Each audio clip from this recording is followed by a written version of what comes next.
अनुच्छेद 21 को हमको इमरजेंसी प्रोविजंस या जो आपातकालीन प्रावधान हैं उनके संदर्भ में भी देखने की आवश्यकता है।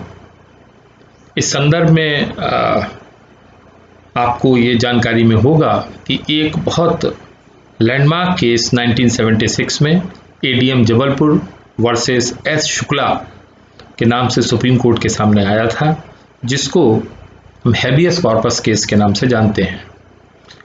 इस केस में माननीय सर्वोच्च न्यायालय ने यह निर्णय दिया था कि अगर आर्टिकल 359 जो कि आपातकाल के संबंध में राष्ट्रपति के आदेश से संबंधित होता है, यदि इस प्रकार का कोई आदेश आया है अंडर आर्टिकल 359 यानी कि जो राष्ट्रीय आपातकाल की घोषणा की गई है, तो ऐसी स्थिति में फंडामेंटल राइट्स को सस्पेंड किया जा सकता है, निलंबित किया जा सकता है।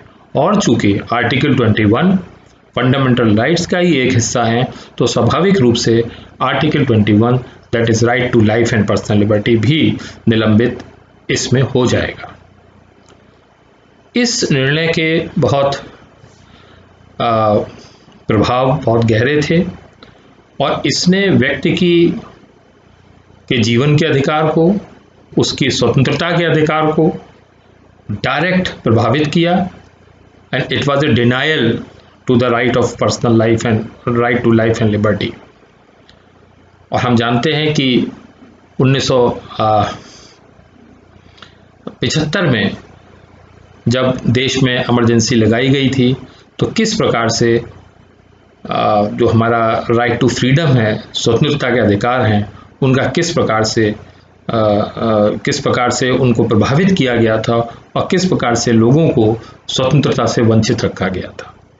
तो इसी संदर्भ में फिर एक एक्ट पास हुआ जो पार्लियामेंट ने कॉन्स्टिट्यूशन अमेंडमेंट एक्ट किया, जिसको कॉन्स्टिट्यूशन एक्ट 1978 कहा जाता है। और इसमें आर्टिकल 359 जो कि presidential declaration of national emergency से संबंधित था, उसको अमेंड करते हुए कहा गया कि नेशनल इमरजेंसी यदि लागू होती है तो राष्ट्रीय आपातकाल की स्थिति में भी आर्टिकल 21 को कभी भी सस्पेंड नहीं किया जा सकता।